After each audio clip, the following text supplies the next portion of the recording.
सभी साथियों को राम राम, नमस्ते, हाय, हेलो। कैसे हैं आप सभी? उम्मीद करता हूं आप सभी ठीक ठाक होंगे, तंदुरुस्त होंगे और आप अपने आने वाले एग्जाम की तैयारी ज़बरदस्त तरीके से कर रहे होंगे। दोस्तों, बहुत सारे सवाल आप कमेंट में करते रहते हो और अब आपको ये पता चल गया भाई राजेश चेयरमैन के पास चला जाता है। और तो आप डायरेक्ट चेयरमैन साहब के लिए आपने जो सवाल पूछे थे, कल मैंने आपको बताया था कि मैं एचएसएससी ऑफिस जाऊंगा, यदि कोई अड़चन नहीं हुई तो आपके सवाल के जवाब वहीं से मैं लेने की कोशिश करूंगा। तो आप सभी ने जो कमेंट किए हैं वो सवाल सर से लेने के लिए मैं आ गया हूँ। सबसे पहले सर, धन्यवाद जो आप मुझे टाइम दे देते हो। तो एचएसएससी के चेयरमैन बहुत सारे बच्चे जानते होंगे भाई, पहचान मतलब ऑलरेडी है सर की। धन्यवाद तो राजेश जी आपका है कि आप मेरी बात जो है वो कैंडिडेट तक पहुंचाते हैं, जो मैं नहीं पहुंचा सकता। आप सोशल मीडिया के माध्यम से जो बच्चों की जानकारी है, जिज्ञासा है, उसको वहां तक पहुंचाते हैं। तो धन्यवाद तो आपका है, मेरा थोड़ी है। चलो सर जी, आप इतने कीमती टाइम में से थोड़ा सा टाइम मुझे दे देते हो, उसके लिए धन्यवाद। दूसरा सर, आपने अभी 2 एग्जाम बहुत अच्छे तरीके से सक्सेसफुली तरीके से कंडक्ट करवा लिए। बच्चों की तरफ से भी और मेरी तरफ से भी आपको बहुत सारी बधाई और कांग्रेचुलेशन। धन्यवाद। लेकिन सर 2-3 सवाल मेरे मतलब थोड़े खट्टे हैं। कोई बात नहीं, कि खट्टों को भी मीठा कर देंगे। अच्छा, जैसे अभी आपने एग्जाम बहुत अच्छे से हो जी, बहुत अच्छी बात है, लेकिन कुछ 2-3 जगह पे भाई पेपर गड़बड़ हो गया। वो पेपर देना था दूसरा, लेकिन वो किसी ना किसी की गलती की वजह से दूसरा हल करवा लिया गया बच्चों से। अब इस स्थिति में उन बच्चों के साथ क्या होगा?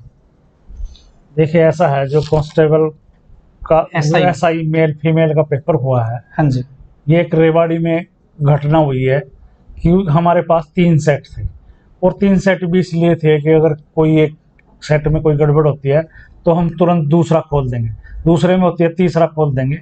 ये हमारी एक रणनीति थी और बच्चों के हित की ही थी कि बार बार कैंसिल ना करना पड़े, बच्चों को बार बार ना आना पड़े। तो वहाँ के सैनी सीनियर सेकेंडरी स्कूल है, सेंटर नंबर 133, अच्छा, उसके सुपरिटेंडेंट से क्या गलती हुई, उसने तीनों सेट खोल दिए और तीनों सेट जो है बच्चों को डिस्ट्रीब्यूट कर दिया और ये कह दिया कि तीनों करने हैं।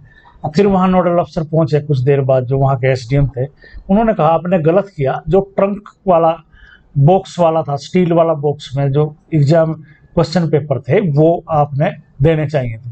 उसने वो दे दिए खोल के बाद में, तो कुछ बच्चों पे पहले वाला ही पेपर रह गया। उसने ये नहीं देखा कि अगर मैं ये दे रहा हूँ तो उनसे दूसरा वापस ले लूँ, वापस चेंज नहीं किया। हाँ जी। इस बात की शिकायत बच्चों ने वहाँ डीसी साहब को भी की है और कल वो हमारे से मिलने आए थे। मैं, सेक्रेटरी मैडम, लीगल सेक्रेटरी, काफ़ी देर तक बच्चों से हमने पूछा कि अब उसमें क्या करना चाहिए। कुछ बच्चों ने कहा कि उस सेंटर की परीक्षा दोबारा कर लेनी चाहिए उसी डिफिकल्टी लेवल पे। कुछ ने कहा कि आपके पास अब नॉर्मलाइजेशन का फार्मूला है, तो एक नॉर्मलाइजेशन करके सबको एवरेज नंबर दे दो। तो अब हम विचार कर रहे हैं एक्सपर्ट से, जो रिजल्ट तैयार करते हैं, कि हम परीक्षा दोबारा लें या नॉर्मलाइजेशन करें। तो उसकी आजकल में रिपोर्ट आ जाएगी और उसी के बाद हम आंसर की डालेंगे, उसकी भी डालेंगे जो सारे हरियाणा में हुआ है और रेवाड़ी वाले की भी डालेंगे। ऑब्जेक्शन मांगेंगे बच्चों से और उन ऑब्जेक्शनों में हम इंटरनल ये भी देखेंगे कि जो रेवाड़ी में पेपर हुआ उस सेंटर पे और जो सारे हरियाणा में हुआ, उसके आंसर में कितना डिफरेंस है, लेवल में कितना डिफरेंस है, उसमें कितने % बच्चे पास हो रहे हैं, इसमें कितने पास हो रहे हैं। उसमें नॉर्मलाइजेशन करेंगे और बच्चों के साथ बिल्कुल भी अन्याय नहीं होने देंगे। बच्चे इसी चीज से डर रहे हैं कि अब भाई हमारी OMR सीट चेक ही ना हो। नहीं, बिल्कुल चेक होगी। हम तो उसमें ये भी बताएंगे कि इन बच्चों पे ये सेट खुल गया था, इनके आंसर की ये है। ये क्लेरिफाई कर दोगे? बिल्कुल क्लैरिफाई करेंगे। जैसे ही हम आंसर की डालेंगे, इसी वजह से लेट हो गई, हम उसी दिन डालनी थी, तो ये एक विषय आ गया, इशू आ गया, तो इसलिए हम बच्चों को रोल नंबर समेत बताएंगे कि उन पे इन रोल नंबरों पे दूसरा सेट था, उनकी आंसर की ये है और बाकी हरियाणा की आंसर की ये। तो ये एचएसएससी की गलती है या फिर स्टाफ की गलती से हुआ जी? ये स्कूल का स्टाफ की है और जो एचएसएससी के प्रतिनिधि था स्पोर्ट्स डिपार्टमेंट से, क्लर्क गया हुआ था, ठीक है, उसकी भी गलती है। हमने तो 7:45 बजे उसको कंट्रोल रूम से बता दिया था कि कौन सा बॉक्स खोलना है और मीटिंग में हमारे मेंबर साहब भी गए हुए थे, डीसी साहब भी थे, एसपी साहब भी थे। सब लोगों ने 3-4 बार ये दोहराई है बात कि आपके पास 3 बॉक्स आएंगे, पर हम 15-20 मिनट पहले ये बताएंगे तीनों में से खोलना कौन सा है। तो उसकी सुपरिटेंडेंट की गलती है। तो हमने डीसी को कंप्लेंट की है कि इस विषय की पूरी जांच की जाए, सुपरिटेंडेंट से गलती हुई है या उसने जानबूझ के किया है। ठीक है जी, यानी बच्चों के साथ अन्याय नहीं होगा। बिल्कुल अन्याय नहीं होना है चाहिए। सर, ये केस सिर्फ रेवाड़ी में नहीं हुआ, गुड़गांव में भी हुआ है। गुड़गांव में कवर अप कर लिया उन्होंने पता लगा कि दूसरा क्वेश्चन पेपर खुल गया है। अच्छा। तो उन्होंने बच्चों से वापस लेके जो सारे हरियाणा में हो रहा था वो दे दिया, और उनको टाइम भी 1:45 बजे 12:30 बजे तक उनका टाइम बढ़ा दिया, उतना ही टाइम जितना उनका खराब हुआ था या बर्बाद हुआ था, टाइम दिया उनको। कुछ बच्चों की शिकायत यार कि हमें एक्स्ट्रा टाइम नहीं दिया गया जी। वो रेवाड़ी वाले ही बच्चे शिकायत कर रहे थे। अच्छा। उनको दिया भी नहीं गया। चलो, गलती है सुपरिटेंडेंट। ठीक है, मतलब ये मामला आपके संज्ञान में आ चुका है? पूरा संज्ञान में। ठीक है जी। एक सर, मतलब आप ज्यादा फेमस होने के चक्कर में आपने खुद के नाम का पर्सन एग्जाम में डलवा लिया। नहीं, मैंने आपको पहले ये क्या वजह है? नहीं, मैंने आपको पहले भी बताया था कि हम जो पेपर है, क्वेश्चन पेपर, उसका प्रूफ कभी भी नहीं पढ़ते हैं ना, उसका सैंपल मंगाते। अगर हम मंगाए तो इसका मतलब मेरे को भी पेपर पता लग गया। और जैसे मेल कांस्टेबल में था, अब प्रेस वाला पकड़ा गया, अगर ये प्रूफ मैंने पढ़ा होता या मैंने पेपर देखा होता तो प्रेस वाला कल ये कह सकता था सर ये पेपर चेयरमैन साहब के पास भी था। तो आज मैं भी कटघरे में होता और शायद पुलिस मेरे को भी अरेस्ट करती। तो इसलिए हम प्रूफ नहीं पढ़ते, पर हम अब ये आगे से सोच रहे हैं कि मॉडरेशन के लिए हम वो प्रूफ पढ़ने के लिए कमेटी बनाए, और जो इस तरह के ये क्वेश्चन है, व्यक्तिगत क्वेश्चन, चाहे वो मेरे ऊपर ही था, गलत है, व्यक्तिगत क्वेश्चन नहीं होने चाहिए। ठीक है, यानी कि जो एक 2-4 सवाल राजनीतिक पक्ष की तरफ से भी पूछे गए हैं, वो आपकी नजर में सही है या गलत है? इसमें यह है कि राजनीतिक पक्ष में पूछे गए वो सही है बिल्कुल। अच्छा। उसमें उन्होंने आरोप लगाया कि हमने बच्चों को क्यों ना बीजेपी की किताब छाप के दे देनी चाहिए, क्योंकि बीजेपी के क्वेश्चन इसमें ज्यादा है। मैं कोई पॉलिटिकल पर्सन नहीं हूं, पर जिसने ये आरोप लगाया, जिसने भी लगाया, उसने पूरा क्वेश्चन पेपर पढ़ा ही नहीं। उसने तो किसी के कहने पे प्रतिक्रिया करने में जल्दी कर दी। उसमें क्वेश्चन श्रीमती इंदिरा गांधी जी के बारे में भी है, सरदार वल्लभ भाई पटेल जी के बारे में है, भजन लाल जी के बारे में भी है, चौधरी बंसीलाल जी के बारे में भी है, हुड्डा जी के बारे में भी है, कुमारी शैलजा जी के बारे में भी है। क्या ये सब लोग बीजेपी के हैं? ये तो कांग्रेस के हैं। वैसे मैंने पॉलिटिकल बात कहनी नहीं चाहिए, ये कोई सरकार का प्रवक्ता कहे या बीजेपी का प्रवक्ता कहे, पर ये बिल्कुल पॉलिटिकल रूप इस बात को नहीं देना चाहिए। ये जीके के क्वेश्चन हैं, और इसमें क्या वो है, जब इंदिरा गांधी जी के पूछ रहे, सबके पूछ रहे, तो बीजेपी का कांग्रेस का क्या आरोप लाने की बात है इसमें? या तो पूरा क्वेश्चन पेपर पढ़ो या प्रतिक्रिया करने में इतनी जल्दी मत करो। बिल्कुल बिल्कुल सही बात आपकी। दूसरा सर, जैसे अनिल विज जो हमारे होम मिनिस्टर हैं, उनके बारे में पूछा गया। वो क्वेश्चन अटपटा लगता है देखने के लिए। वैसे इसमें बुराई मैं नहीं समझता। अनिल विज जी ने भी कोई प्रतिक्रिया नहीं समझ की इसमें, वो खुद, उन्होंने कोई आपत्ति नहीं है, औरों को आपत्ति है। एक व्यक्ति अपने समाज के लिए, देश के लिए, लोगों के लिए इतना बड़ा त्याग कर रहा है कि वो शादी भी नहीं कर रहा है, अपना घर भी नहीं बसा रहा है, तो इसकी खासियत हुई या डीमेरिट हुई उसकी? ये तो उसकी खासियत है। अगर कोई बात पूछ ही ली कि ये उसकी खासियत है, वो अनमेरिड है, तो देश और समाज के लिए उसका ये तो त्याग है, ये तो खासियत है उसकी। अगर ये किसी को बुरा लगा तो उसके लिए मैं माफी चाहता हूं, क्योंकि मैं चेयरमैन हूं और पेपर सेटर ने या मेरे ही ऑर्डर से क्वेश्चन पेपर बनाया होगा। मैंने ये नहीं कहा कि विज साहब के बारे में या मेरे बारे में पूछो, वो उसकी अपनी सोच है। तो अगर ये किसी ने बुरा लगा तो इसके लिए मैं माफी चाहता हूँ सबसे। चलो कोई नहीं, और व्यक्तिगत कोई क्वेश्चन ना आए आगे से, इसका भी हम ध्यान रखें। ठीक है जी। दूसरा सर, आपके ऊपर भी एक सवाल खड़ा हुआ है जी। आपने एक इंटरव्यू के माध्यम से बताया था कि जो पुलिस रिक्रूटमेंट एक्ट है उसके द्वारा में ये नहीं बताया गया कि आपको एग्जाम में हिंदी या इंग्लिश पूछनी है, लेकिन तुरंत बाद अगला एग्जाम हुआ, उसमें हिंदी और इंग्लिश के पर्सन डले हुए मिले बच्चों को। ये आपने बहुत अच्छा क्वेश्चन किया है। हमने बैठ के ये देखा कि उनका सिलेबस क्या है जो पुलिस ने हमारे को भेजा है। तो उसमें ये है कि आप जनरल स्टडी के क्वेश्चन पूछेंगे, तो जनरल स्टडी में तो सब कुछ आ जाता है, हिस्ट्री भी आ जाती है, ज्योग्राफी भी आ जाती है। तो मैंने पेपर सेटर को, एग्जामिनर को, प्रिंटर को ये कहा कि इस जनरल स्टडी में आप हिंदी इंग्लिश को कवर कर सकते हो, आप बाध्य नहीं हो इसमें। इसलिए इसमें 5-5 क्वेश्चन हिंदी इंग्लिश के आए हैं, और आगे से जो मेल कांस्टेबल का होने जा रहा है उसमें भी हिंदी इंग्लिश के 5-5 4-4 क्वेश्चन जरूर आएंगे। यानी ये जनरल स्टडी में कवर हो गया। वो हमारी जो एक धारणा थी कि हिंदी इंग्लिश के पार्टिकुलर उन्होंने सिलेबस नहीं भेजा, तो जनरल स्टडी में तो आ सकते हैं, हम पूछ सकते हैं, तो हम उसमें कवर कर रहे हैं इसको। तो आगे मेल कांस्टेबल वाले बच्चे अब कंफ्यूजन में है कि वो हिंदी इंग्लिश को टाइम दे या ना दे। 5-5 4-4 क्वेश्चन हिंदी इंग्लिश के जरूर आएंगे। ठीक है जी। तो मेल कांस्टेबल वाला इस बात पे जरूर गौर करें कि आप हिंदी और इंग्लिश भी जरूर पढ़िए, आ सकती है आपके एग्जाम में। दूसरा सर, सोशो इकोनॉमिक क्राइटेरिया के ऊपर भी बहुत सारे सवाल उठ रहे हैं कि HSSC या हरियाणा सरकार इन नंबरों की जांच कैसे करती है और कब करती है, यदि कोई बच्चा इसका फायदा लेके नौकरी ले रहा है तो। इसमें ऐसा है, सोशो इकोनॉमिक के नंबर हम जो लोग डॉक्यूमेंट वेरिफिकेशन पहुंचते हैं तो हम ये देखते हैं कि उसके घर में नौकरी नहीं है, वो एफिडेविट देता है, सेल्फ टेस्ट देता है, फादरलेस का वो सर्टिफिकेट देता है और तहसीलदार से टेस्ट हुआ सर्टिफिकेट देता है। इसी तरह विधवा का देती है महिलाएं, इसी तरह से विमुक्त जाति का तहसीलदार से देते हैं।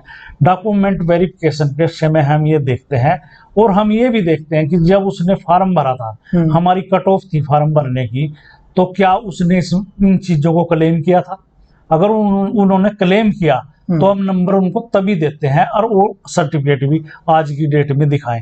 इसके बावजूद भी अगर वो रिकमेंडेशन लिस्ट में, सिलेक्शन लिस्ट में चला जाता है, तो हम उस विभाग को, पुलिस है या शिक्षा विभाग है, जो भी है, पब्लिक हेल्थ है, कोई सा विभाग है, उसको भी हम ये लिखते हैं कि इसने इस चीज के नंबर लेके लगा है, इसने ये क्लेम किया है। आप भी अपने तौर पे ये जांच करें कि ये जो इसने क्लेम किया था, दावा किया था, ये सही है या गलत है। कुछ लोगों ने, उनके घर में पिताजी या उसका भाई नौकरी पे था और ये कह के कि मेरे घर में नौकरी नहीं है, क्लेम करके उसने 5 नंबर ले लिए। उन लोगों को अब बर्खास्त भी किया गया है और 420 का केस भी जो है उनके ऊपर बना है। आगे भी उनको परेशानी रहेगी, यदि गड़बड़ करी, रॉन्ग इन्फॉर्मेशन, एरर इन्फॉर्मेशन देने के उसमें उन पे जो है केस चलेगा। अच्छा, इसकी जो वेरिफिकेशन है आपके बाद में डिपार्टमेंट भी करते हैं, जो अपॉइंटिंग अथॉरिटी है जिस डिपार्टमेंट में ज्वाइनिंग करने जाएगा वो भी करेगी। ठीक है जी। दूसरा सर, अभी पुलिस के मतलब कांस्टेबल लेवल की भर्ती चल रही है, SI लेवल की भर्ती चल रही है। यदि कोई बच्चा कांस्टेबल में सोशो इकोनॉमिक क्राइटेरिया के नंबर ले लेता है, फाइनल लिस्ट में नाम आ जाता है, लेकिन ज्वाइनिंग नहीं होती है तब तक, और SI की लिस्ट में, SI में उसको नंबर मिलेंगे या नहीं मिलेंगे सोशो इकोनॉमिक क्राइटेरिया के, नो जॉब होने के? मिलेंगे। जब तक वो ज्वाइन नहीं करता तब तक उसको नॉन जॉब के नंबर मिलते रहेंगे। सिलेक्शन के ऊपर नहीं है नॉन जॉब कटता, वो ज्वाइनिंग के ऊपर है। अगर वो ज्वाइन कर लेता है तो उसके सोशो इकोनॉमिक के नंबर कट जाएंगे, अगर वो ज्वाइन नहीं करता तो उसको नंबर मिलेंगे सोशो इकोनॉमिक। ठीक है जी। सर, कुछ बच्चों का OMR में रोल नंबर गलत भरा गया है, क्या वो सीट चेक होगी या नहीं होगी? होगी। हमने पहले भी कहा कि अगर OMR आप गलत भर दिया, वैसे आपने सही देख के भरना चाहिए, अगर भर दिया भी तो हमारे पास उसका QR कोड, बार कोड में हिडन रोल नंबर है, उस बच्चे की जानकारी है, और हमारी जो OMR की इवेल्युएशन है वो उसी आधार पे होती है। ये हमारा बार कोड है। हाँ जी। ये बार कोड, इसमें बच्चे की हिडन जानकारी है, उसका रोल नंबर, उसका नाम, उसके पिता का नाम, उसकी जन्म तिथि। हम अपनी इवेल्युएशन इस बार कोड से करते हैं, ना कि उसने क्या भरा इससे करते हैं। ठीक है, बस ये मुड़ी तोड़ी नहीं होनी चाहिए, फटी नहीं होनी, बिल्कुल ये क्लियर होनी चाहिए। ठीक है, ठीक है। क्लर्क वेटिंग पर सर, आप भी कई बार बोल चुके हो कि चीफ सेक्रेटरी ऑफिस की तरफ से रुका हुआ है काम, तो बच्चे जानना चाहते हैं कि भाई चीफ सेक्रेटरी एक्शन क्यों नहीं ले रहा, उस ऑफिस से काम क्यों नहीं किया जा रहा हमारा, बार बार वो ऐसा है। ये जो आपके पास उन्होंने क्लब करके हमारे पास भेजनी वैकेंसी पोजीशन का डिपार्टमेंट, जब सारा डाटा चीफ सेक्रेटरी ऑफिस को दे देंगे। अब इतने सारे डिपार्टमेंट हैं, 60-65 डिपार्टमेंट है, जब वो सारे डिपार्टमेंट अपनी रिपोर्ट चीफ सेक्रेटरी को दे देंगे कि हमारे पास आपने इतने क्लर्क भेजे थे, इस कैटेगरी के भेजे थे, इतने लोगों ने ज्वाइनिंग नहीं की या ये छोड़ के चले गए, तो उसकी वैलिडिटी भी 1-1.5 साल हमने तो बढ़ा भी दी है। तो जब तक हमारे पास चीफ सेक्रेटरी ऑफिस से डाटा नहीं आता कि इतने लोग और भेज दो, आप इतने कैंडिडेट और भेज दो, तब तक हम इसके लिए मजबूर कह लो, ये हम नहीं भेज सकते। ये डाटा जब चीफ सेक्रेटरी ऑफिस से हमारे पास आएगा तभी हम वेटिंग क्लियर कर पाएंगे। तो सर, जैसे कई बार चीफ सेक्रेटरी की वेबसाइट पे नोटिस आता है कि भाई सभी डिपार्टमेंटों को आदेश दिए जाते हैं कि भाई आप डिटेल दो, हमें रिपोर्ट दो, ताकि आगे की कार्रवाई हो सके, लेकिन डिपार्टमेंट क्यों नहीं भेज रहे जी? इसके बारे में आप कुछ बोलना चाहो तो? देखिए, मैं नहीं कह सकता, चीफ सेक्रेटरी ऑफिस है, सबसे बड़े अधिकारी हैं चीफ सेक्रेटरी हरियाणा के। हाँ जी। उन्होंने एक्शन लेना चाहिए, जो टाइम पे नहीं भेजते डिपार्टमेंट, उनके जो हेड ऑफ द डिपार्टमेंट है उनको नोटिस भेजना चाहिए, कारण बताओ नोटिस क्यों नहीं भेज रहे आप। कई बार मीटिंग हो चुकी है, सीएम साहब खुद मीटिंग में शामिल होते हैं, तो एक्शन लेना चाहिए चीफ सेक्रेटरी साहब ने। जो हेड ऑफ द डिपार्टमेंट आप वैकेंसी पोजीशन नहीं जो बता नहीं रहे। भेज रहा बार बार कहने से। अच्छा, पुलिस की 2018 में भर्ती आई थी सर, उसकी एक आईआरबी की पोस्ट थी, उसमें बता रहे हैं कि 300 पोस्ट खाली रह गई है। लगभग 400 से 500 वैकेंसी थी उसमें आईआरबी में, ज्वाइनिंग 200-300 नहीं किया था, बता रहे हैं कि 250-300 पोस्ट खाली है। वो वेटिंग अब तक क्लियर क्यों नहीं हो रही थी? इसमें हमने डीजीपी साहब को लेटर लिखा था, उन्होंने ये कहा कि जो आईआरबी में भर्ती हो गए थे सेम टाइप में वो हरियाणा पुलिस में भी भर्ती हो गए। तो आईआरबी यानी कि एक रिजर्व फोर्स है, हाँ, लोग मेन कांस्टेबल में जाना चाहते हैं हरियाणा पुलिस ज्यादा फोर्स में, इंटरेस्ट। तो उन्होंने उधर ज्वाइन कर लिया। उन्होंने कहा, हमने कहा कि फिर हम वेटिंग से उठा लेते हैं। उन्होंने अभी तक इस हमारे जो कॉरस्पॉन्डेंस का जवाब नहीं दिया। शायद जो आईआरबी की अगली भर्ती है, जो पोस्ट खाली है, वो उसमें पोस्टें बढ़ा के भेजने वाले हैं, वेटिंग ना लेके। अच्छा जी, ज्यादा नहीं भर्ती, नई भर्ती में ज्यादा पोस्टें निकालने वाले। ठीक है जी, ठीक। दूसरा सर, ईडब्ल्यूएस वाला मैटर थोड़ा दोबारा से कंफ्यूजन में आ गया है। किसी बच्चे ने आरटीआई लगाई होगी, उन्होंने कन्फर्म किया कि आरटीआई में लिखा गया कि भाई ईडब्ल्यूएस को हाइट और चेस्ट में छूट नहीं है, लेकिन फार्म कम में छूट के साथ भरा गया है। ये लीगल पॉइंट है इसमें। ये जो एक्सपर्ट हैं, जो जिन्होंने सर्विस रूल बनाए हैं, उनका कहना ये है कि ईडब्ल्यूएस जनरल की ही कैटेगरी है, जनरल से ही तो है ना वो। इकोनॉमिक वीकर सेक्शन वो जनरल से ही आता है 10%, तो उस पे सारे रूल्स जो हैं वो जनरल वाले लागू होंगे। ठीक है, लेकिन उसमें तो इसलिए जनरल को जब छूटनी है तो ईडब्ल्यूएस को भी छूटनी है।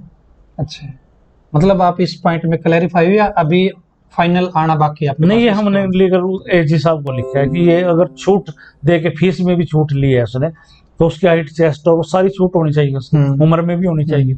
तो उनका ये कहना था कि क्योंकि ये जनरल का पार्ट है तो इस पे सारे नियम जनरल वाले लागू होंगे। मतलब आज के हिसाब से छूट नहीं है, आज के हिसाब से छूट नहीं है, होनी चाहिए। ऊपर से कोई आदेश आता है तो उसको लागू करोगे आप? सरकार ने करनी चाहिए अमेंडमेंट। ठीक है, आप इसके पक्ष जब कोई हमें पक्ष में। ठीक है जी। और ग्रुप डी की भर्ती निकाली थी 18,218 पदों पे जी। कुछ बच्चों को मौका दे दिया गया था, आप डिपार्टमेंट चेंज कर सकते हो। दोबारा से वेटिंग लगी, फिर आपने एक बार पोर्टल ओपन किया था, लेकिन उसमें कुछ गड़बड़ थी, वो पोर्टल दोबारा बंद कर दिया गया। क्या दोबारा से पोर्टल कभी ओपन किया जाएगा?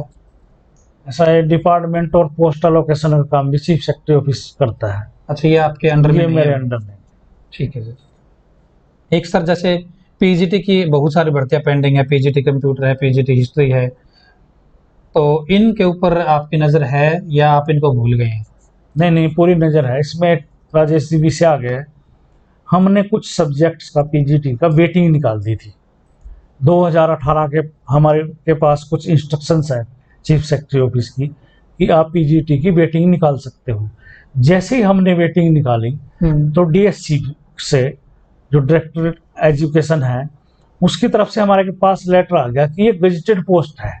अच्छा, और गजेटेड पोस्ट में वेटिंग नहीं होती। ठीक है। तो हमने अपने जवाब में लिखा कि हमने तो चीफ सेक्रेटरी साहब की फला इंस्ट्रक्शंस, फला लेटर के बिहेव पे वेटिंग निकाली थी। आपने अगर कोई क्लैरिफिकेशन चाहिए तो आप चीफ सेक्रेटरी साहब को लेटर लिखे। ठीक है। तो उन्होंने लेटर लिखा हुआ है, और शायद चीफ सेक्रेटरी साहब की एजुकेशन की और हमारी एक मीटिंग होने वाली है, उसमें ये बात क्लियर होगी कि पीजीटी की वेटिंग होती है या नहीं होती है।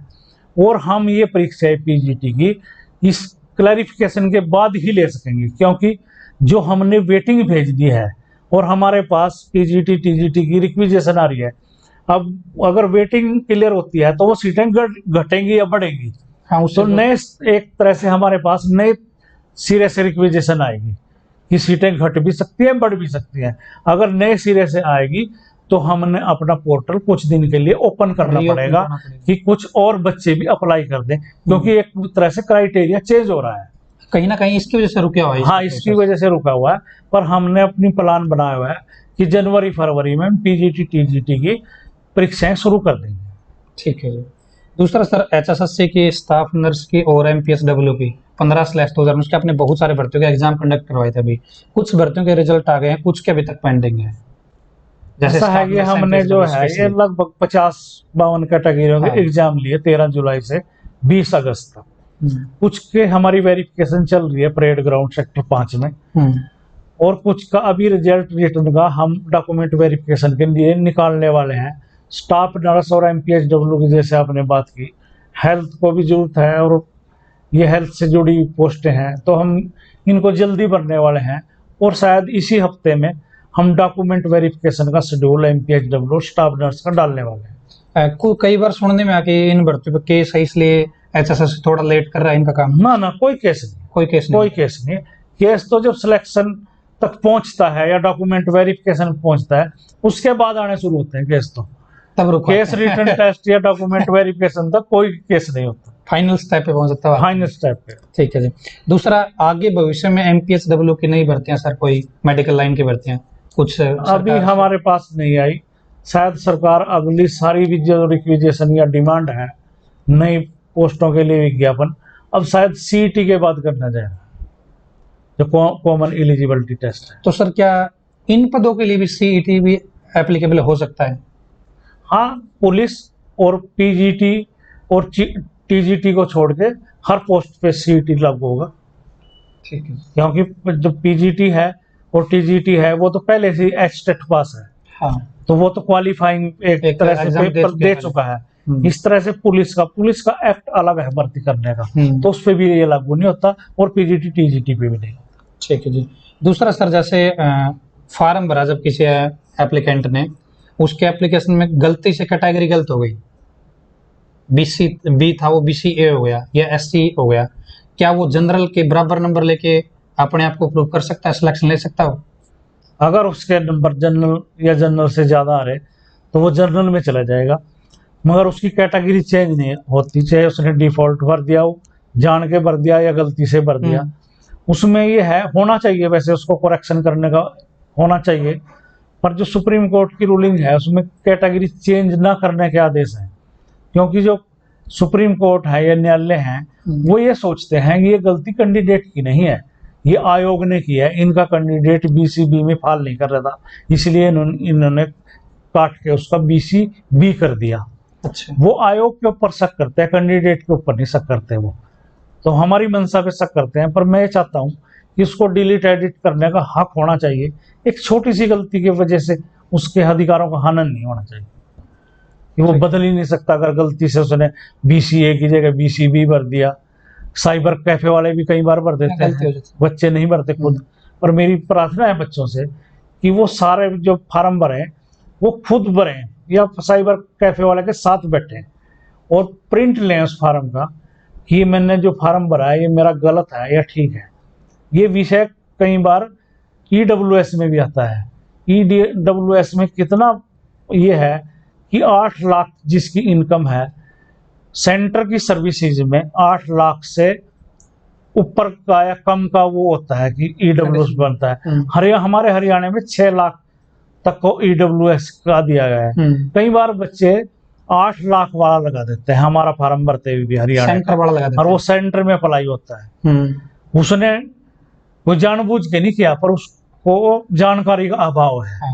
तो ये सारी बातें जो है फार्म भरते टाइम बच्चों को मेरी प्रार्थना है उनसे कि ये पूरी तरह से जांच लेनी चाहिए, क्योंकि उस टाइम फार्म भरते टाइम तो उस पर ऑप्शन है, उसके बाद उस पर कोई ऑप्शन नहीं रहता इस तरह का। वैसे यदि बीसी कैटेगरी वाला बच्चा एससी में फार्म भर दे, गलत हो गई कैटेगरी, जनरल की सारी कंडीशन पूरा कर दे, वो फाइनल में वो सिलेक्शन हो जाएगा? हाँ, अगर उसके नंबर जनरल के बराबर आते हैं तो वो जनरल में तो चला जाएगा, पर उसकी अपनी कैटेगरी चेंज नहीं होगा। क्योंकि उस टाइम तक उसका रिजल्ट आया होगा और उसका रिजल्ट उसी कैटेगरी में आया होगा जिसने फार्म भरा होगा। हाँ जी, ठीक है। ये एचएसएससी के पहले चेयरमैन है जो भाई बच्चों की भाई इतने मतलब अंदर से रिस्पेक्ट भी करते हैं और प्रॉब्लम को समझते भी हैं अंदर से। सर, मैंने आपसे पहले पूछा था, गर्भवती महिला यदि एग्जाम देती है हरियाणा पुलिस का और उसका रिजल्ट रिटन पास हो जाता है, अब फिजिकल होना उसका, तो उसका क्या प्रोसेस रहेगा फिजिकल में प्रेग्नेंट महिला के लिए? जो गर्भवती महिलाएं हैं, हमारी बहनें हैं, बच्चे हैं, और जो अभी जिनकी डिलीवरी हुई है हाल ही 6 महीने तक वो दौड़ नहीं सकती, ठीक है। तो वो एक हमारे पास एप्लीकेशन दे दें कि मेरी ऐसी स्थिति है और जिस डॉक्टर से उसका ट्रीटमेंट चल रहा है उसकी रिपोर्ट साथ लगा दें, तो उनको दौड़ में छूट है। और वो उनकी दौड़ अगर वो सिलेक्शन जोन में पहुंच जाती है तो ट्रेनिंग के दौरान पुलिस डिपार्टमेंट उनका जो पीएसटी है, जो दौड़ है, वो उनकी वहां पे कराएगी मधुबन में या जो भी ट्रेनिंग सेंटर लौट होगा। ठीक है जी। तो वो फिजिकल के टाइम पे यहाँ पे आना पड़ेगा जी बच्चे को? नहीं, वो अगर वो आने की स्थिति में भी नहीं है, उसका कोई परिवार का मेंबर कोई है, उसकी तरफ से एक एप्लीकेशन लेके, उसकी एक आईडी लेके और उसका फोन नंबर लेके आ जाए, तो हम उससे अपना फोन करके ये क्लियर करेंगे कि ये बात वाकई सच है। कई बार क्या होता है कि कोई दूसरा लेके आ गया किसी और को बाहर करने के लिए, तो हम उसको कन्फर्म करेंगे कि एप्लीकेशन ट्रू है या फेक है। ठीक है जी, ठीक है। और सर सीईटी का एग्जाम कब होगा? सीईटी का एग्जाम एनटीए लेगी, नेशनल टेस्टिंग अथॉरिटी, ठीक है। और हमारा उनके साथ जो एग्रीमेंट है, एमओयू है, वो होने वाला है। और मुझे उम्मीद है कि दिसंबर में सीईटी का जो पहला एग्जाम है वो दिसंबर ये लास्ट तक हो जाएगा। सर कुछ बच्चे कहते हैं कि भाई एनटीए जो एग्जाम लेती है उसका सिलेबस पैटर्न कुछ अलग होता है। नहीं, वो हमारे ऊपर है। आप एनटीए को सिलेबस स्पेसिफाई हम करेंगे कि आपने क्या पूछना है। ठीक है। तो उसमें मतलब सीईटी के एग्जाम में आप स्पेशली बिल्कुल हम बताएंगे, आप बताओगे उनको कि ये सिलेबस पैटर्न क्या है। ठीक है जी। और सर पुलिस फॉर्म भरा गया तब किसी कैंडिडेट की 12वीं पास थी, 3 साल हो गए भर्ती के प्रोसेस को रीओपन होके, कभी कुछ। आज उसकी ग्रेजुएशन हो गई है, फार्म उसने 12th बेस पे भर रखा है।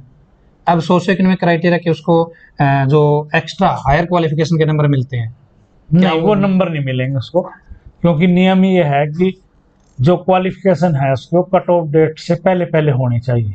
जो उसने क्लेम किया है फायदा उसको सिर्फ उसी का मिलेगा जो उसने दावा किया था। ठीक है। बाद में जो उसने हायर क्वालिफिकेशन कर ली, फिर तो कई बार बच्चा उस दौरान फायदालेस भी हो जाता है, नौकरी भी मिल जाती है उसके घर में। तो हम उन सारी चीजों को नहीं देखते, हम सिर्फ उनको देखते हैं कि उसने क्लेम क्या किया था, उसकी क्वालिफिकेशन उस दिन क्या थी जो हमारे फॉर्म भरने की आखिरी तारीख। सर नो जॉब वाला थोड़ा सा यहाँ पे कंफ्यूजन है। जैसे फॉर्म भरा तब जॉब नहीं थी परिवार में, लेकिन 3 साल बाद उसका जब डॉक्यूमेंट वेरिफिकेशन हो रहा है उस दिन उसके पास जॉब, उसका भाई जॉब लग गया है, उस कंडीशन में क्या इस बात की उसको अपने आके डॉक्यूमेंट वेरिफिकेशन के टाइम में डिक्लेरेशन देनी पड़ेगी कि मैंने नॉन जॉब का भरा था, अब हमारे घर में जॉब आ गई है, तो उसको मतलब नंबर उसके हट जाएगा। ठीक है जी। सर जेई की वेटिंग भी पेंडिंग है 10/2019 की। नहीं, जेई की वेटिंग हमारी अभी आई है पिछले दिनों। ये जरूर है कि जितने लोग वेटिंग में थे, लगभग 200 लोग वेटिंग में थे, वो नहीं आई। 96 पोस्टें आई हैं, जितने डिपार्टमेंट को जरूरत थी हमने भेज दिया। अच्छा, कुछ डिपार्टमेंटों में ज्वाइनिंग भी हो गई है। ठीक है जी, ठीक है। सर हरियाणा पुलिस का एग्जाम का नोटिस आपने कल दिलवा दिया है और बच्चे खुश भी इस चीज से।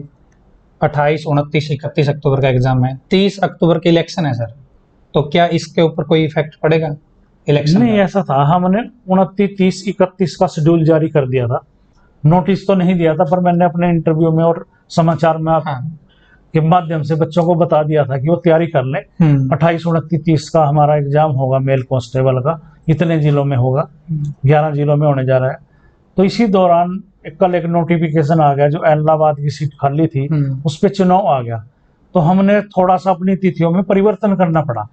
अब ये एग्जाम 27, 28, 29 और 31 को होगा। हमने 30 तारीख को छोड़ दिया है, क्योंकि इलाहाबाद के जो मतदाता हैं, सिरसा के जो मतदाता हैं, वो भी तो कहीं ना कहीं एग्जाम दे रहे होंगे ना, इसलिए हमने उस तारीख को छोड़ दिया है। ठीक है। दूसरा सर, आचार संहिता का कोई चक्कर नहीं पड़ेगा इस एग्जाम पे? नहीं, आचार संहिता कोई उपचुनाव में नहीं पड़ता। वो आचार संहिता उस जिले में लागू होती है जहां उपचुनाव हो रहा है। तो हमने तो पहले शेड्यूल जारी कर दिया था, आचार संहिता क्या था हमने डेटें बता दी थी पहले ही। ठीक है जी। सर कोरोना की वजह से बहुत सारे बच्चे जो ओवर एज हो गए हैं, एज चली गई है भर्तियों की, कुछ स्टेट ने तो मतलब ये छूट दे दी, भाई 2 साल की छूट एक्स्ट्रा दे दी। क्या हरियाणा में भी कभी ऐसा हो सकता है? इस बात पे अगर विचार कहीं किया जाएगा तो सरकार के लेवल पे किया जाएगा। आयोग इसके लिए अथॉराइज नहीं है कि वो इस तरह की कोई छूट दे। वो तो सरकार ने देखना, प्रशासन ने देखना। ठीक है जी। और कुछ भर्तियों में सरकारी एक्सपीरियंस मांग रखा जी, भाई सरकारी डिपार्टमेंट में आपने काम कर रखा हो तो आपका एक्सपीरियंस काउंट होगा। हरियाणा का होना चाहिए वो, ऐसी कंडीशन है जी? या वो भाई दिल्ली में कोई काम कर रहा है सरकारी डिपार्टमेंट में, वो भी काउंट होता है? नहीं, इसमें दो विषय हैं। जैसे आईटीआई के इंस्ट्रक्टर हैं, उसकी क्वालिफिकेशन मान लो किसी चीज में डिप्लोमा है, जैसे मशीनिस्ट है कि मशीनिस्ट के पास डिप्लोमा हो या डिग्री हो, और 3 साल का या 2 साल का या 1 साल का एक्सपीरियंस हो, अगर उसको एलिजिबिलिटी की तरह से देखें तो उसका एक्सपीरियंस कोई भी चलेगा, तो वो प्राइवेट कंपनी का क्यों ना हो, सिर्फ एलिजिबिलिटी तय करने के लिए, ये फॉर्म भरने के लिए एलिजिबल है, योग्य है। रहा वेटेज के नंबर, जो हम आधा नंबर देते हैं, 1 साल का आधा नंबर और मैक्सिमम 8 नंबर देते हैं, उसमें एडवर्टाइजमेंट में ये क्लियर है कि आपका जो एक्सपीरियंस है वो हरियाणा सरकार के किसी department, corporation, commission, authority, statutory body, इनमें से होना चाहिए। ठीक है, वेटेज उन्हीं की मिलेगी जो आधा नंबर की। एलिजिबिलिटी में कोई भी प्राइवेट में काम कर, प्राइवेट भी चले तो भी वो अप्लाई कर सकता है। ठीक है, टीजीटी इंग्लिश भर्ती का क्या चल रहा है जी? ये भर्ती रीओपन भी करवाई गई थी। टीजीटी इंग्लिश की भर्ती जो थी वो सरकार ने विड्रॉल कर ली थी। अब उन्होंने नए सिरे से अपना जो सर्विस रूल्स एक्ट है भर्ती के वो बनाए हैं, वो हमारे पास आ गए हैं। हमने कहा कि जो आपने विड्रॉल कर ली थी, आप हमारे पास वैकेंसियां भेजिए नए क्वालिफिकेशन के साथ, ताकि हम इसका भर्ती का प्रोसेस शुरू करें। तो ये आपके पास आ गया जी? अभी नहीं, अभी तक हमारे पास कोई डिमांड रिक्वेजिशन नहीं आई। हमने ही पहल करके शिक्षा विभाग को कहा है कि जब आपने अमेंडमेंट कर दिया अपने रूल्स में, तो हमारे पास भर्ती की डिमांड भी कर लीजिए आप। सर जी, एक्स सर्विसमैन कोटा होता है, वो एक बार नौकरी ले लेता कोई एक्स सर्विसमैन कैंडिडेट, क्या वो दोबारा दूसरी भर्ती में कोटा ले सकता है? वैसे इंस्ट्रक्शंस जो है सीएस साहब की, चीफ सेक्रेटरी ऑफिस की, उसमें क्लियर लिखा हुआ है अगर आपने एक बार बेनिफिट उठा लिया तो आप बेनिफिट नहीं उठा सकते। ठीक है, पर अभी तक हमारे पास इसको चेक करने का कोई फार्मूला नहीं है। ठीक है, तो ये जो है, जो एक्स सर्विसमैन ने सर्विस प्राप्त कर लिया है या उसके डिपेंडेंट ने प्राप्त कर लिया है, ये जाके अपनी ये रिपोर्ट जिला सैनिक बोर्ड में जमा कराते हैं। तो इस जिला सैनिक बोर्ड उनको दोबारा से वो एलिजिबिलिटी का सर्टिफिकेट देता ही नहीं है। पर कई बार वो मैनिपुलेशन करके या गलती से दे देते हैं, और वो कई बार जो एक्स सर्विसमैन है डिपेंडेंट, वो बार बार लगता है। ऐसी कई चीजें हमारे संज्ञान में आई है जो गलत है। इंस्ट्रक्शन के हिसाब से वो एक बार बेनिफिट उठा। ठीक है, लीगली मतलब काम ये कि एक बार जो जी। ठीक है sir, dependent of ex serviceman है, उसने फॉर्म भर दिया, क्या वो अपनी रियल जो पेरेंट्स कैटेगरी है, भाई कोई बीसीबी का डिपेंडेंट ऑफ एक्स सर्विसमैन है, यदि वो डिपेंडेंट में एलिजिबल नहीं आता, लास्ट में भाई उसके नंबर नहीं आते हैं, तो क्या वो अपनी रियल कैटेगरी में काउंट होता है जी एचएसएससी की भर्तियों में? नहीं, उसमें जी जो डिपेंडेंट है, डिपेंडेंट पे सारे रूल जनरल कैटेगरी के लागू होते हैं। अच्छा, अगर वो हमारे पास एक्स सर्विसमैन खुद खड़ा है, हमारे पास 100 पोस्टें हैं और एक्स सर्विसमैन सेल्फ आ गए हमारे पास 100, तो हम सबसे पहले उनको लेंगे। उस स्थिति में डिपेंडेंट को लेंगे अगर हमारे पास ex serviceman, eligible ex serviceman available नहीं है। तो वो जो डिपेंडेंट है, अगर उसके नंबर जनरल से के बराबर या जनरल से ज्यादा है, तो जनरल में जंप तो कर सकता है, और उसमें अपनी मदर कैटेगरी में नहीं आता। ठीक है, ठीक है। और सर, एक फायर ऑपरेटर कम ड्राइवर की भर्ती पेंडिंग है, 3 साल हो गए हैं, आपकी नॉलेज में है जी? इसमें कुछ कोर्ट में है केस डिप्लोमा को लेके। कोई बच्चों ने चैलेंज किया हुआ है कि जो एडवर्टाइजमेंट निकली थी वो गलती थी, उसमें शर्त जो थी वो गलत थी कि हरियाणा से होना चाहिए, और हरियाणा में ये डिप्लोमा कराया नहीं जाता। तो स्वाभाविक है कि वो डिप्लोमा सबके पास बाहर से है। तो एक लीगल इशू आके कोर्ट में केस फंस गया। अच्छा। मैं भी शक में हूँ कि आपने ये शर्त भर्ती की रखी क्यों, जब हम हरियाणा वाला कोई ऐसा डिप्लोमा करवा ही नहीं रहे हैं। तो अभी कोर्ट की वजह से उधर से जब क्लियर होगा और सरकार अपने रूल्स में या जो एक्ट है उसका अमेंडमेंट करेगी, तब ये भर्ती सिरे चढ़ सकती है। सर, एएलएम का एग्जाम के बारे में आपने कई बार बोल तो दिया है, एक बार अपने जो दर्शक है वो भी सुनना चाहते हैं आपसे ये अच्छी न्यूज। एएलएम की जो परीक्षा है वो हमारी 13 नवंबर को होने जा रही है। 13 नवंबर। ऑफलाइन या ऑनलाइन? ऑफलाइन हो। ठीक है जी। और 2-3 जिलों में यहीं पंचकुला, अम्बाड़ा, यमुनानगर यहीं पे होने जा रही है, क्योंकि उसमें शायद 60 या 65 हजार कैंडिडेट है।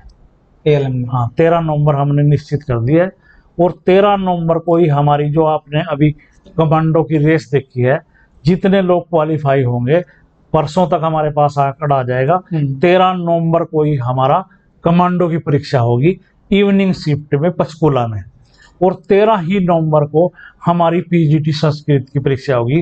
पहले मैंने आपके इंटरव्यू में 14 नवंबर बताया था, तो बाल दिवस की वजह से कुछ स्कूलों से हमारे पास रिपोर्ट आई है कि हम बच्चों के कार्यक्रम करते हैं उस दिन, आप अपनी परीक्षा को आगे पीछे कर लो, तो हम उसको 13 नवंबर कर दिया है। चलो ठीक है जी।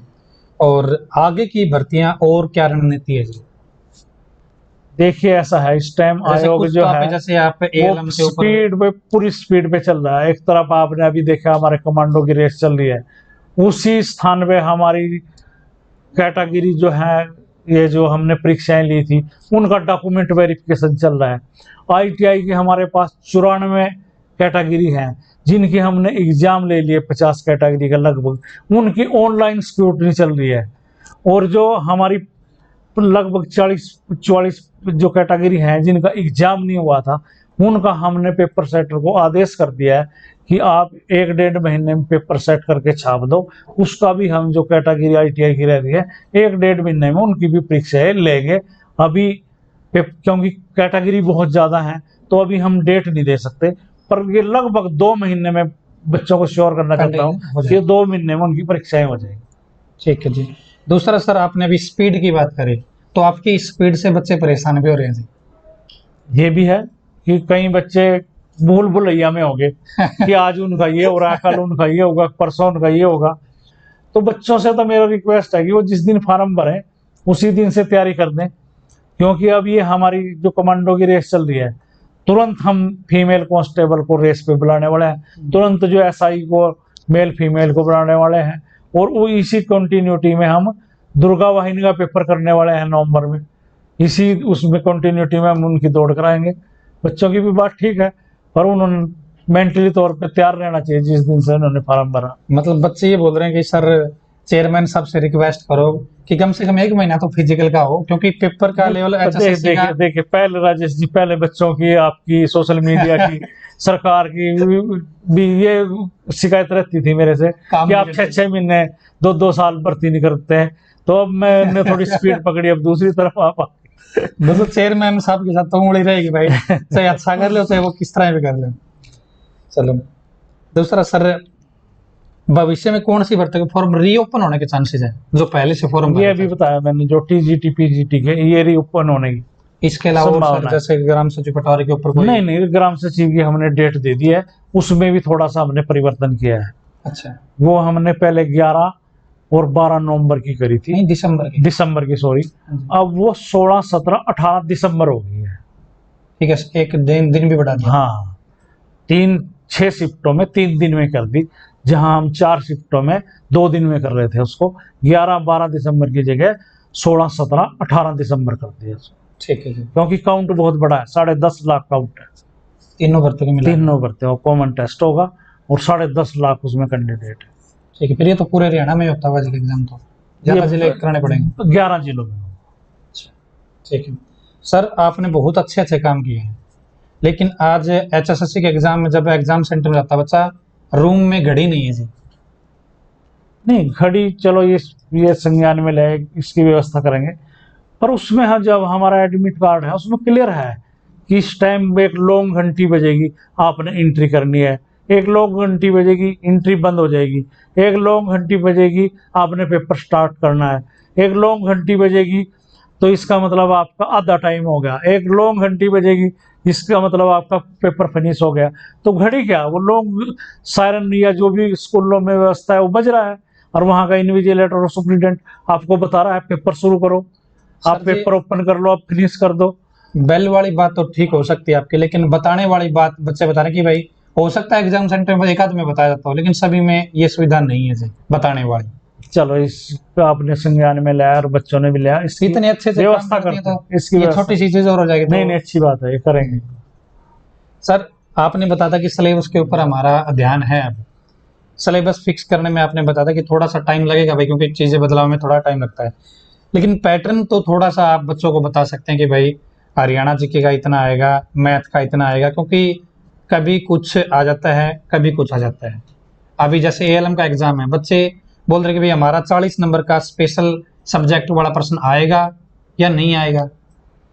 अभी 40 तो मैं बिल्कुल निश्चित नहीं कर सकता, पर मैं इतना आप लोगों को जरूर बताना चाहता हूँ, जैसे पीजीटी संस्कृत और एएलएम टेक्निकल पोस्ट है, तो इसमें 25 क्वेश्चन हरियाणा के और 25% रिलेवेंट सब्जेक्ट के, और बाकी जो सिलेबस डिपार्टमेंट की तरफ से तय किया गया है, जिस डिपार्टमेंट की भर्ती होती है वो सिलेबस भी तय करके भेजता है, पर 25 क्वेश्चन हरियाणा जीके के और 25 क्वेश्चन उस सब्जेक्ट के जिसका वो पेपर देने जा रहा है, एएलएम का या पीजीटी संस्कृत का, वो निश्चित रूप से इस परीक्षा में आने वाला है। मैंने पेपर सेटर को ऐसे निर्देश कर दिए। ठीक है जी। तो आप ये चीज मतलब बच्चे बोल रहे हैं भाई सर इंटरव्यू में बार बार ये चीजें बोलते हैं कि हमारे पास ऐसे लिखित में होती है, आप ये बच्चों को क्यों नहीं बताते जी नोटिस के माध्यम से? ऑफिशियल साइट पे आप इस चीज को पब्लिश क्यों नहीं कर रहे हो? नहीं, ये तो जिस दिन एडवर्टाइजमेंट हो सिलेबस तो उसी दिन ही बता दिएगा, बच्चे पढ़ते नहीं ना उसको। जिस दिन एडवर्टाइजमेंट होती है सारा क्राइटेरिया उसी दिन डिस्प्ले हो जाता है। सर जी उसमें ऐसा ये जरूर है कि जीके के इतने क्वेश्चन, नंबर नहीं बताते कि इतने 10 आएंगे, 5 आएंगे, 4 आएंगे, पर वो सारी चीजें तो बता दी हैं। अवेयरनेस के आएंगे, मैथ के आएंगे, हिंदी के आएंगे, जनरल स्टडी के आएंगे, साइंस के आएंगे, कंप्यूटर के आएंगे, वो तो बता दिया। उसमें ऐसी लाइन लिखी गई है 75% वेटेज आपके जनरल अवेयरनेस वगैरह रीजनिंग जो वो है, और 25% आपका हरियाणा जीके। वो पोस्ट के हिसाब से बदलता रहता है। जैसे पुलिस में हरियाणा जीके का कोई जिक्र ही नहीं है, पर हमने पेपर सेटर को कहा कि हम हरियाणा के लोग हैं, हरियाणा से संबंधित उसमें आना चाहिए, और आया भी अब की बार, और ये मेल कांस्टेबल में भी आएगा। ठीक है जी। एक कोचिंग सेंटर वाले जो या एजुकेशन इंडस्ट्रीज है वो भी थोड़ी सी आपसे खफा है जी। इसलिए आप एग्जाम का नोटिस देते हो 10 दिन, 15 दिन, 20 दिन पहले, अब ना तो कोचिंग सेंटर में कोई बैच बन रहे हैं, ना ही बच्चा प्रॉपर तरीके से तैयारी कर पा रहा है। तुरंत आप 15 दिन बाद एग्जाम डेट घोषित कर दोगे, एग्जाम डेट अभी 15 दिन बाद में, तो कोई बैच नहीं बना पाएगा जी अकेडमी में। इसमें तो ये है वो जो इंडस्ट्री है ना वो बोल रही है जब एचएसएससी को एग्जाम कंडक्ट कराने हैं, तो आपने जैसे सोच लिया भाई हम 13 नवंबर को एग्जाम कंडक्ट कराएंगे एलएम का, तो आप नोटिस अभी 13 नवंबर में तो 1.25 महीना ही तो है, नोटिस आने वाला है 1-2 दिन में। तो ज्यादा 6 महीने साल पहले हम बता नहीं सकते ना, क्योंकि हमने 6 महीने पहले भी आपको पीजीटी और उसकी वो डेट बता दी थी, और अब हमने चेंज करना पड़ रहा है। कई बार इसमें अगर पहले ज्यादा बताया हुआ और हम चेंज करें बार बार, तो हम आंसी के पत्र बनते हैं सोशल मीडिया पे भी, और आप पत्रकार भी हमारे को आंसी का, तो हम इसको महीना 1.5 महीना पहले ही बताते हैं। इससे अकेडमी वाला कहते हैं भाई हम तो अकेडमी वाले ने, अकेडमी तो जिस दिन फार्म भरा किसी बच्चे ने 2 साल पहले फार्म भरा, अकेडमी वाला अपनी रणनीति उस हिसाब से बनाए ना, हमारे नोटिस के हिसाब से क्यों बनाए? सर जी हरियाणा के बच्चे बरसाती मेंढक है, वो जब आप नोटिस डालते हो ना तब भागते में कौन सी कोचिंग सेंटर नहीं, नहीं, हरियाणा के बच्चे कोई बरसाती मेंढक नहीं है, हरियाणा के बच्चे बहुत अच्छे हैं और इतने मेहनती हैं। मैं तो कई बार ये देखता हूँ, अभी मैं महेंद्रगढ़ इसी साल उसमें गया, मैं कार में जा रहा हूँ और 5 बजे सुबह मैं सालासर जा रहा हूँ, बच्चे मेरे को सड़क पे दौड़ते मिल रहे हैं, कोई कुछ कर रहा है। बहुत मेहनती बच्चे हैं हरियाणा के, और जो योग्य हैं उनकी योग्यता को मतलब उनका मिलना चाहिए उनको लाभ। जैसे जब से मतलब आपने कार्यभार संभाला है, वास्तव में स्पीड बहुत आई है काम में, बच्चे कहीं ना कहीं जैसे भाई एक उम्मीद बन जाती है ना, वो उम्मीद अब बन गई है लोगों को, भाई काम हो सकता है हमारा इस टाइम पे पढ़ के। चलो अच्छी बात है। वैसे नहीं पढ़ के, नहीं वैसे ही होगा, योग्यता के आधार पे होगा। हाँ जी बिल्कुल। और अब तो सरकार ने एक टोल फ्री नंबर भी जारी कर दिया है। हाँ, नकल 1800 180 20 22। उस पे अगर कोई नकल का केस आता है या कोई आपसे नौकरी के एवज में पैसे मांगता है, तो आप उस पे कर सकते हैं, उनको सूचना दे सकते हैं। इससे जो नकल करने वाले करवाने वाले हैं उनकी भी कमर टूटेगी।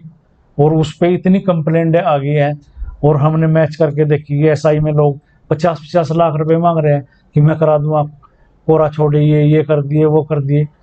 अगर किसी बच्चे को ये भी लगे ना कि मेरे किसी साथी को या किसी ने पे फोन आया कि ये आप ऐसा कर दियो, और कोई पेपर के एवज में उनसे पैसे मांग सकता है, तो वो भी उस नंबर पे शिकायत कर सकता है।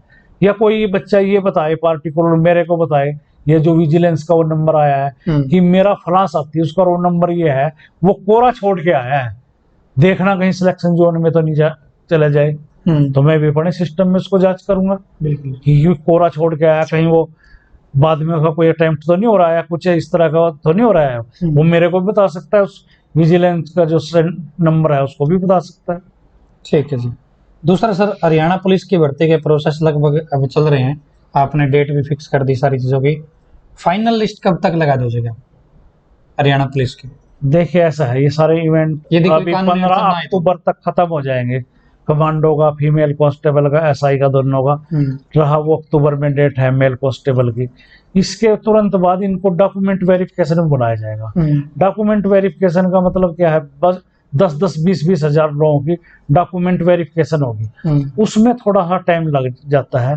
पर मैं आप लोगों के सामने विश्वास दिला सकता हूँ कि ये जो पुलिस वाली है, मेल कांस्टेबल को छोड़ के बाकी जो सारी है, ये दिसंबर तक हम इनकी ज्वाइनिंग करा देंगे। मेल कांस्टेबल थोड़ा टाइम लग सकता है। मेल कांस्टेबल का तो अक्टूबर में है ना, लास्ट अक्टूबर में पेपर है, उसके बाद दौड़ होगी, उसके बाद डॉक्यूमेंट वेरिफिकेशन होंगे, टाइम तो लगता ही ना, संख्या ज्यादा है। बिल्कुल। अभी आपने 15/2019 और 1/2020 के इकट्ठे एग्जाम कंडक्ट करवाए थे। 15/2019 के तो रिजल्ट आपने निकालने शुरू कर रखे थे। दूसरे जो ITI बेस पे कुछ भर्तियां थी, टर्नर, फीटर, उनके डॉक्यूमेंट वेरिफिकेशन चल रही है, ऑनलाइन डॉक्यूमेंट वेरिफिकेशन हो रही है। ठीक है जी। किसी बच्चों को ऑनलाइन में अगर कोई प्रॉब्लम आ रही है, वो हमारे से भी मिल रहा है। हमने उनको एक हेल्पलाइन नंबर भी दिया हुआ है, और जो कंपनी हमारी ऑनलाइन डॉक्यूमेंट वेरिफिकेशन कर रही है उसको भी बुला के हम बीच बीच में कहते हैं कि बच्चों को इस तरह की कठिनाई। सर एक और शिकायत आपसे, HSSC पे आप जो भी ऑनलाइन काम शुरू करते हैं, नया लिंक एक्टिवेट करवाते हो, उसमें दिक्कत बड़ी आती है। अभी आपने डॉक्यूमेंट वेरिफिकेशन के प्रोसेस में देखा, ऑनलाइन स्क्रूटनी में भी ऑब्जेक्शन लगवाया आपने आंसर की पे, उसमें भी आपके पेपर कोड नहीं आ रहे थे सभी, वो आ गया। हाँ, वो अब तो आपने डेट बढ़वा दी उस चीज की। कल चलो टेक्नोलॉजी का युग है, कुछ कमियां रहेंगी, पर हमने इसमें ये किया है कि जैसे डॉक्यूमेंट वेरिफिकेशन की डेट हमने दी भाई 28 तारीख तक होगी, सितंबर तक, या 30 सितंबर तक होगी, तो उसके बाद भी हम 3 दिन अपना पोर्टल खुला रखेंगे कि किसी बच्चे ने कोई अपनी एक्स्ट्रा क्वालिफिकेशन उसमें ऐड करनी हो, या उससे कोई कैटेगरी गलत भरी गई हो, सर्टिफिकेट उसका गलत अपलोड हो गया हो, 3 दिन का टाइम देंगे उसमें और भी। और जो हम फिजिकली डॉक्यूमेंट वेरिफिकेशन कर रहे हैं, अब हमारे पास 40-45 कैटेगरी है, इनका जब समाप्त हो जाएगा सबका, तो 3 दिन का और देंगे टाइम कि जितनी भी कैटेगरी है इनमें अगर कोई एब्सेंटी है या कोई और डॉक्यूमेंट अपना अटैच करवाना चाहता है, वो 3 दिन का टाइम और देंगे।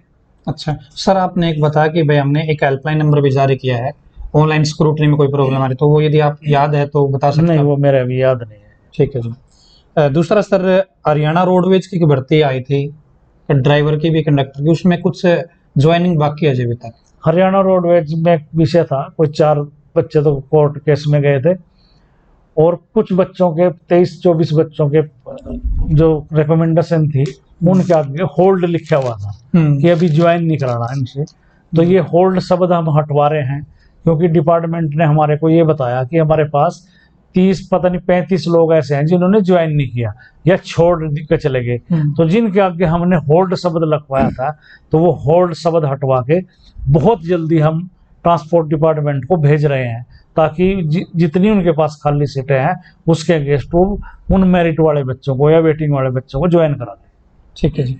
फीमेल सुपरवाइजर लैब अटेंडेंट की भर्ती एग्जाम कैंसिल हुआ था जी, वो दोबारा से कब तक प्लान कर रहे हो जी? फीमेल सुपरवाइजर का कौन सा कैंसिल हुआ?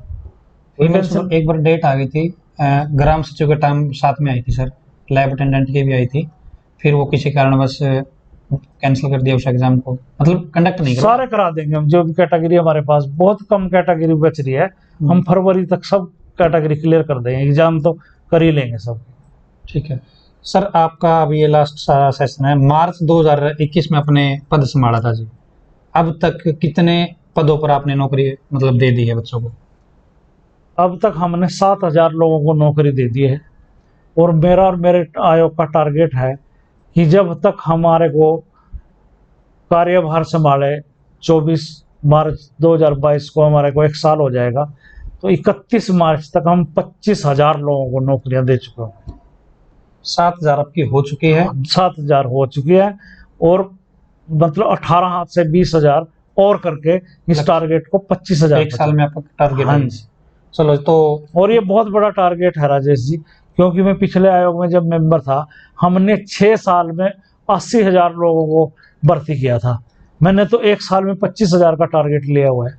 तो आप और ये स्पीड आप जो देख रहे हैं, ये उसी मेरे टारगेट का परिणाम है। बिल्कुल जी, आपकी स्पीड का ही फर्क है जी, और सुधार भी बहुत हुए हैं जी। आपके ही दिशा निर्देश से हुए हैं जी ये वास्तव में, मतलब बच्चे स्वीकार भी करते हैं इस चीज को कि हमने चेयरमैन बहुत देखे, लेकिन पहली बार देखे हैं जो नहीं, इतने दिल से मतलब मैं मन से जो है, कर्म वचन मन से बिल्कुल साफ व्यक्ति हूँ। और मैं बच्चों के सुझाव जो है वो सदा आमंत्रित करता हूँ कि आप इसमें और क्या बेटर हो सकता है, और क्या बेटर हो सकता है। और मेरे को आप यकीन नहीं करेंगे, कई बार एक ऐसा छोटा बच्चा जो D क्लास के लिए आया, वो इतना अच्छा सुझाव दे के जाता है, और हम सोचने पे ये मजबूर हो जाते हैं कि ये हमने आज तक इम्प्लीमेंट क्यों नहीं किया था, ये तो बहुत अच्छा सुझाव है। तो हम बच्चों के सुझाव आमंत्रित हैं, एक्सपर्ट्स के आमंत्रित हैं, तो हम उसको खुले मन से मान लेते हैं। अगर कोई हमारे ठीक करने से बच्चों का भला हो, जायज होगा तो उस पर काम किया ही बिल्कुल। जाएगा। तो सर आप 3 या 4 बार या 2-3 बार आप सरपंच भी रह चुके हैं गांव से, आप अब चेयरमैन भी रहे थे 6 साल, अब आप नहीं सदस्य रहे थे, अब आप चेयरमैन बन गए हैं। तो आपने कभी सोचा था कि आप नॉलेज टीवी देसी ताऊ पे राजेश के साथ इंटरव्यू लेंगे? नहीं, क्यों नहीं किया, राजेश मेरा भाई है। और जब भी वो मेरे पास कुछ जिज्ञासाएं लेके आता है, और अब मैं आपके माध्यम से आप बच्चों को अपनी बात बताने के लिए मेरे पास वो होता है, अवसर होता है, तो क्यों नहीं है। मैं तो राजेश का, जो भी कोई आएगा सोशल मीडिया पे, मेरी बात मैक्सिमम बच्चों तक पहुंचे और उनका कोई लाभ हो सकता है, तो मैं इसके लिए सदा तैयार हूँ। अभी आप पे भी सवाल उठे थे कि नॉलेज टीवी देसी ताऊ को राजेश को इंटरव्यू क्यों दे रहा है चेयरमैन बार बार? राजेश मेरी बात को घाट साट है क्या? कैंडिडेट तक पहुंचा रहा है, इसके लिए तो बच्चों को तो खुश होना चाहिए। क्वेश्चन मार्क क्यों है ये?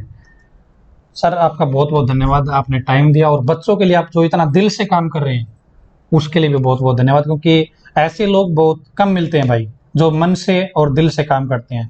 वरना भाई पद पे तो हर आदमी बैठा है आज के दिन, लेकिन उस पद पे एक आम बच्चे तक, आम यूथ तक जो काम किया जा रहा है, उसके दिल को समझ के, उसकी सोच को समझ के, वो सबसे बड़ा आदमी होता है। सर बहुत बहुत धन्यवाद आपका टाइम देने के लिए। धन्यवाद आप सभी का।